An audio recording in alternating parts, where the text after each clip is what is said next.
As always, appreciate you guys' time covering our team. Thankful for you guys and fired up for the opportunity in front of us. Thank you, Jesus, for an opportunity to coach this team. And God is good, man. Three-peat. The moment on Friday night with our team, and I was talking about our leadership earlier, was very, very fulfilling for me just as a coach and mentor in their life, especially knowing where we had been, a month ago and counted out and left on the mat, left for dead. And these players, our staff, just continue to go to work and continue to grow, and just such a resilient group.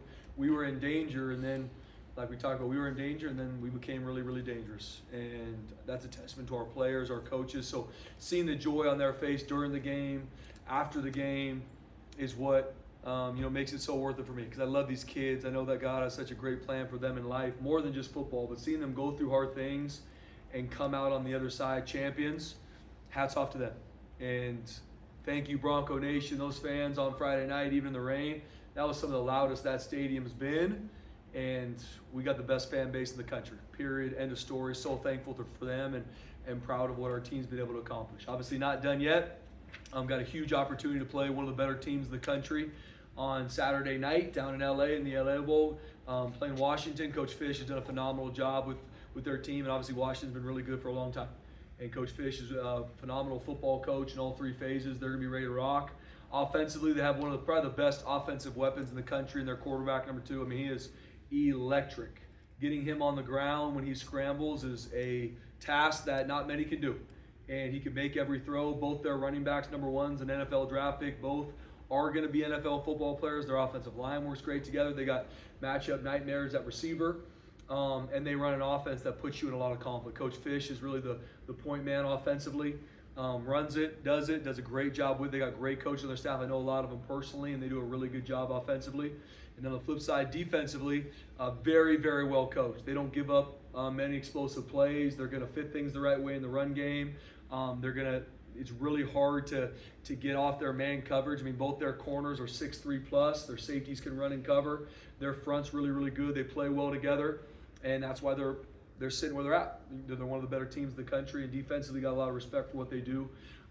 Special teams wise, they're very, very sound. They've been explosive at kickoff return, which is something that we got to do a really good job with our coverage units.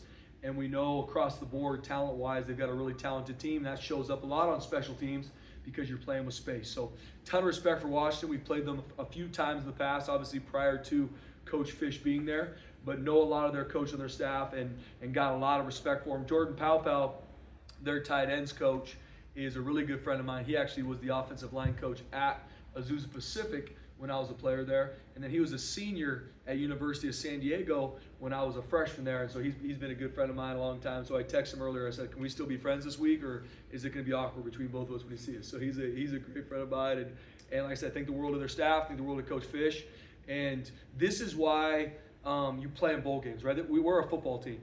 Our guys love playing football.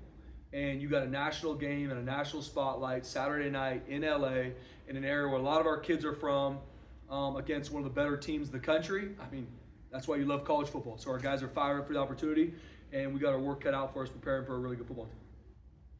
You've said in the past, this program's been built on beating teams like the Washington Huskies. I think you said after the Notre Dame game, it's nice to play these teams, but we got to start beating these teams. Correct. Is this one of those games, one of those teams, like we need to win this game and get that monkey off your back, so to speak, to start beating these teams again? Yeah, I mean, at Boise State, we have very, very high expectations here, and as we should. And so playing a team like Washington, we don't go into these games to try our best. We're working our tail off to find a way to go win this football game, just like Washington's going to do. And are they a very, very talented football team, very well coached? Absolutely. I believe in our team. I believe in who our team is, and we got to find a way to play our best on Saturday. And I believe if we play our best, we'll find a way to win. In the past, you guys have gone down to bowl games. It seems like earlier, this time, 2 days before the game. Is that just kind of just a quick turnaround, or is it just kind of a change in what bowl games are? Or? Yeah, good question. It was just kind of how the LA Bowl is set up. Obviously, it is a quick turnaround. This will be game 14 for us, right? And it's really just like no time off. We had really an extra day, call it Saturday, and then we've been in game week since Sunday. And so it's nice that you stay in rhythm. Obviously, we're gonna have some guys banged up for the championship game that we're gonna next man up, carry the flag. But it is, I think, the first bowl game in the country, which is awesome and has its pros and cons, just like anything. But fired up for the opportunity. Any update on Cage or any of the guys who might have a decision to make? Or? Yeah, I met with our leadership today and just talked. And I know hearing from them how excited they are about the game, but we'll continue to have those conversations throughout today and this week. Do you expect to have anybody out at all for whatever reason this week? We still got to go through the training room, Prater, and see kind of, we had some guys get banged up on Saturday. I'm sure, like I said, I understand the landscape of college football where a lot of our players are getting hit up from agents and different people in their future and all that. I do know, I haven't met with our team yet. We're going to meet later tonight, but meet with our leadership. The message in the leadership meeting was we're not done. Right? We got one more game left to play, and like I said, our guys are football guys, man. They want to play. Will there be guys in the next 24 hours that decide maybe not to? Okay. But I know the majority of our team right now, and when I met with our leadership, they're fired up for the opportunity on Saturday. Do you think having the game be so close together Saturday for both teams, not just you, would make that more likely guys would decide to play it than if they had to sit around for a month?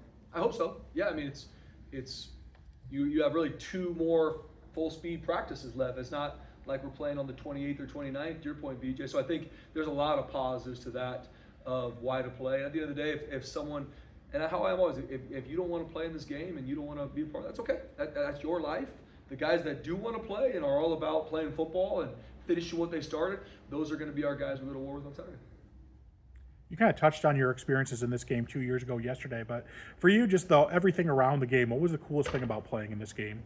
Yeah, the stadium's awesome. I mean, SoFi, I remember the first time, 2 years ago, walking out there even before the game. I mean, it's, one of the best stadiums in the world. And so I think the atmosphere is awesome. I know obviously Bronco Nation's going to travel well. I know Washington's going to bring a bunch of fans. So I know the atmosphere is going to be big. And I think just playing on a national stage is a big deal for our program, right? I believe in our team, and we want to play in these games and play our best. What's different preparing for a short turnaround, just in general, for both you and Coach Fish versus when you have 3 weeks like last time to get ready for it? Yeah, it's really just a normal game now, Bob, right? We don't have, there's no, sometimes you have bowl prep practices, right? So if we played in a couple weeks, you'd have a couple days to focus on the fundamentals and techniques and then maybe a little bit on the opponent. We don't really have that right now, right? We're in game week. The second it got announced on Sunday, we flipped the script and we were focused on Washington, and we've been really in game week mode. So it's really less of a bowl game than it is just really the 14th game of our season. It's the last one. What is your take on bowl season in general? I mean, I know college football has changed, but forever, it was like a big honor to go play in these games, and now you have teams all together opting out, players weighing whether or not to play. And I know it's just like a new day and age. What's your take on bowl season? Yeah, obviously everyone's got their opinion, and I saw some teams that decided not to play and some of that, and that's everybody's prerogative, and got a lot of respect for whatever decision people make. Individuals that decide not to play, that's their life, right? I'm for we got 108 guys on our team, and they all have their own life to live. I know for me, you only get better at playing the game, right? And I always want to recruit and have a team full of football guys that absolutely love playing football. And they're going to keep score on Saturday. There's going to be a lot of people watching, and you're going to be playing with your team. And these are moments that you just love. And I think yes, there are guys in our team that are going to be playing in the NFL, but a lot of our seniors aren't.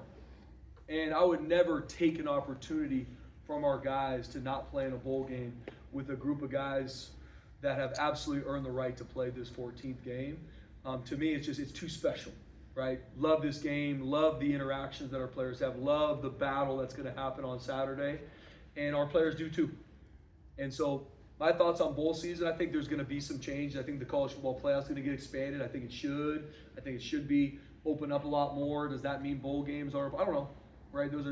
I control what I can control, but whenever there's an opportunity to play football, I want to be a part of it. Whenever there's an opportunity in a game for our team to play in, I want to be a part of it. And then I like that the game's quick. I think there's no time for us, to sit back and overthink things. It's game week, man. It's our Sunday, it was our Monday, we're rolling, and that way you don't lose any focus. And I just know for our program, we want to double down on football, guys. Right? This is a football program. We focus on development here, and another opportunity to play. Last game of our season, 2017 was the last time we won our conference championship and a bowl game. Been a while. Talked to our leadership today about it.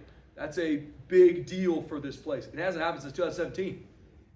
So we got our work cut out for us, but we're very, very fired up for the matchup. And bowl season, as it changes and goes, I'm sure there'll be a lot of things that change in this landscape over the next years. But I love playing as many games as we can. What do you make of the playoff format moving forward? And obviously, with James Madison getting in and Tulane, a lot of talk about, that's got to change for next year or whatever to put in more power conference teams. How, I guess, confident are you that the Boise States of the world are still going to get their shot? Yeah, we will always have a shot to make it to college football. I mean, you look at this year, we're probably one win away from being this year, which is on us to be better, to make sure we win those games.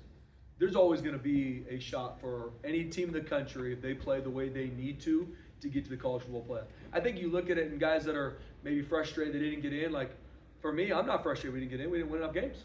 And there's guys that didn't get in. I didn't see anybody that was undefeated get left out. You control that. You control your work on the field. Now, is it going to change from this season? Probably. There's going to be pivots and changes, and college football is in a great place. Is there changes that need to happen? Absolutely. But there's going to always be a shot for I think any school in the FBS, if they have a season that they handle their business, deserve the right to go have a shot at the college football playoff. Is it going to be expanded? I think it should. I think it'd be awesome. I think it's awesome for college football fans watching playoff games. You look at the FCS model. I'm not saying that's going to completely be able to go to FBS, but that's an exciting thing to go through a playoff run. So I'm sure there'll be changes. BJ, and I've read a lot of the same things that everybody else reads about. 2 group of 5 teams going to the playoff and how that's going to go. I'm sure there'll be changes, just like they made changes last year. But I always believe there's a shot for Boise State, and then it's our job to handle our side of the bargain. Spencer, you said that you guys were in danger, and then you became dangerous. I think it was after the Fresno State game, the morning after. You said you were here at like 4:30 a.m. and you said you forgot that it was even your birthday. What do you remember about that morning? Why was the treadmill or whatever you were on? Why was that your release? And was there any ultimate takeaway from that morning? Yeah, soft as it sounds, I was actually on the elliptical at 4 a.m. No, I mean, it was a time for me and to just really collect my thoughts. The day prior was the first time as a head coach I ever lost on the flu, booed off the field. Painful moment for me and our players. Painful moment for our program. And just really wanted to get some time by myself. Couldn't really sleep and just really wanted to learn. Man, what are some things that we need to do better? What are some things? Because I don't ever want to be reactionary as a leader. I don't want to look at a game you lose and then react. I want to respond with answers. I want to have answers to why are we not playing as good as we should on offense, defense, special teams, player-related stuff. And so I did a lot of prayer and just like, Lord, what are maybe some things I'm missing? What are some things I got to do better up in this culture? And use those few hours by myself in the dark to be ready to meet with our staff. Because I always want to be very consistent with our staff. I always be very consistent with our players. Where you win a game, you lose a game. Yeah, there could be a different urgency in my tone, but I don't want anyone to guess who I'm going to be as a leader. I want to be very, very consistent.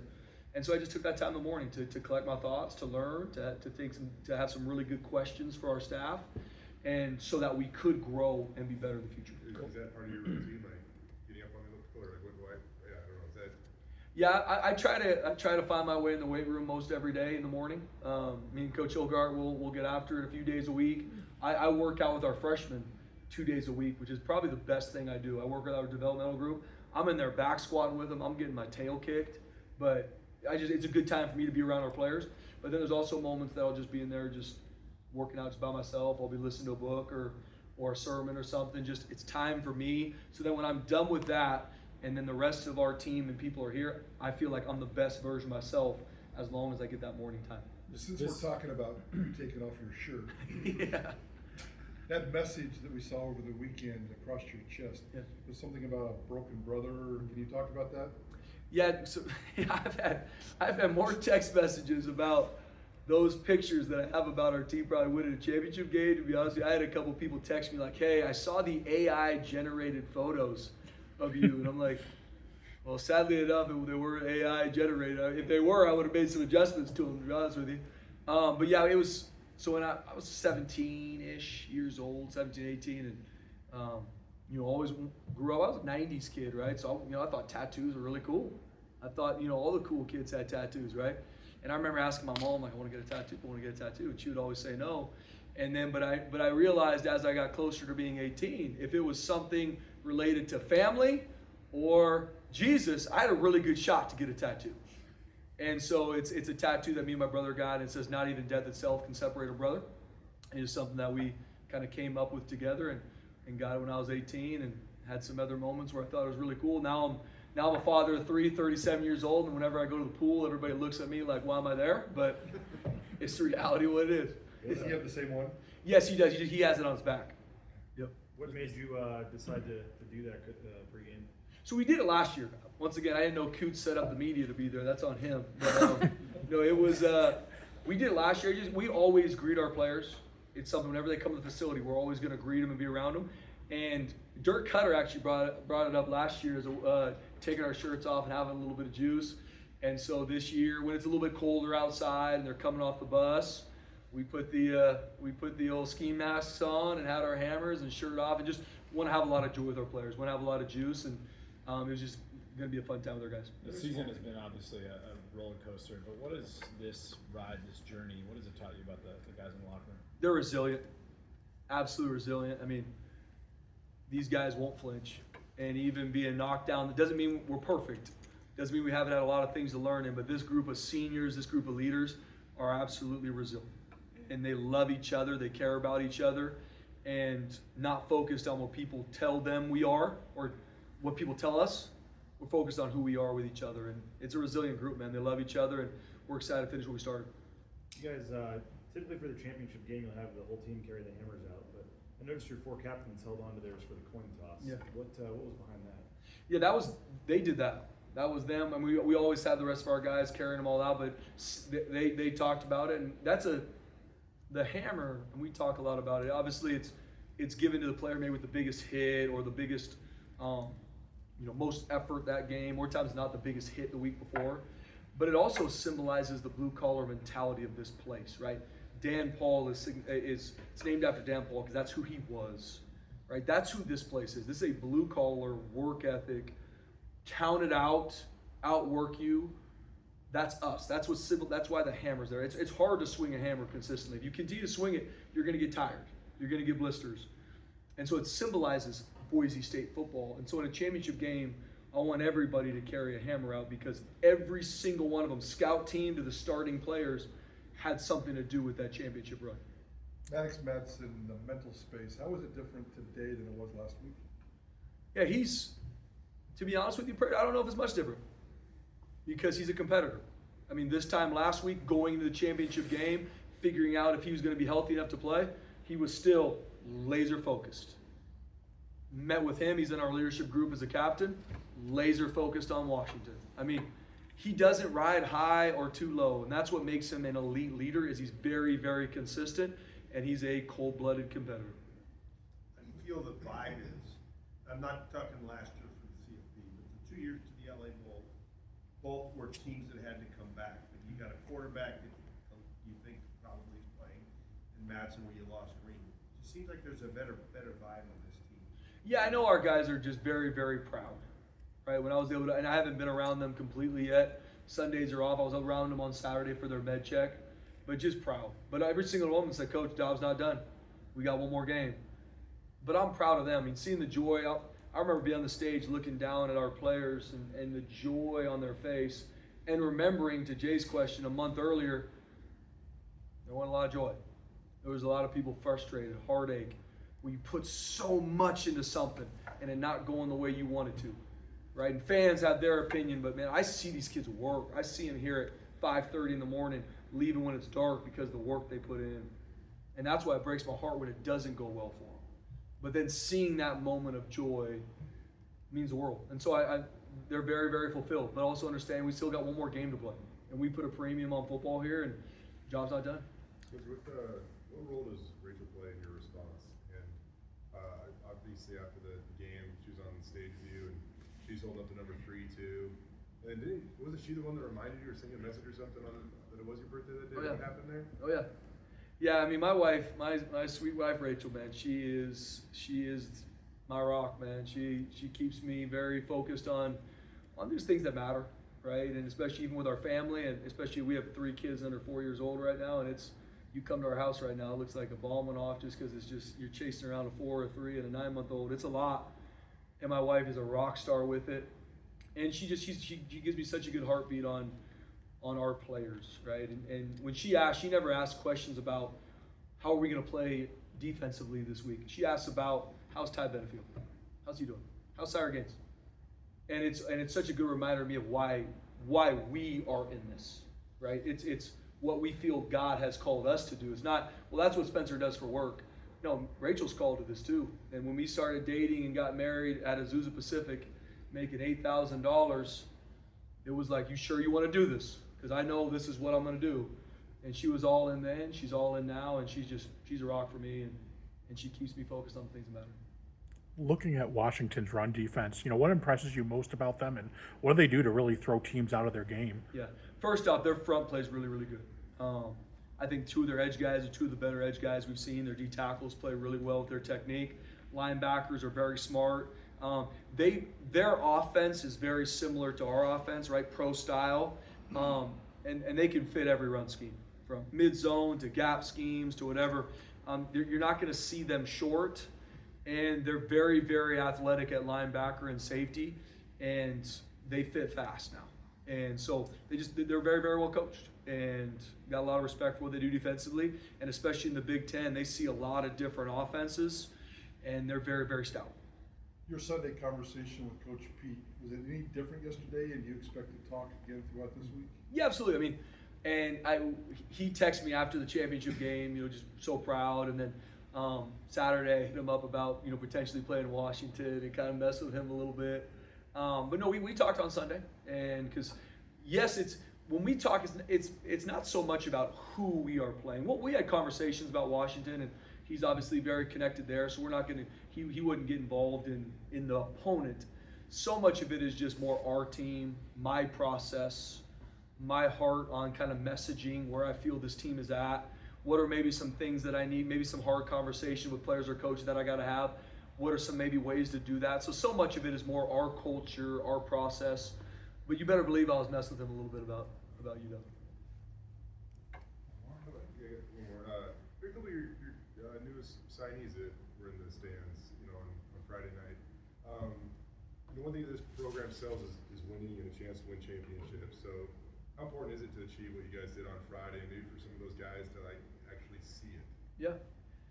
I mean, being a three-peat champions, that's hats off to our players and our staff. I don't know how many teams across the country can say that. I would assume probably not many. And so when we talk about coming here, developing you, built different is building champions on and off the field. So when you talk about the football piece, nothing's promised. I can't promise a championship in 26, no different than I couldn't promise one in 25. But when you say, hey, we won it 3 times in a row, I think that shows recruits and families that we have a process to win championships. And then show them our players and our process for building them off the field. That's why we've been able to get some really, really talented players, but players with very, very high character that want that for their life. Thanks, guys.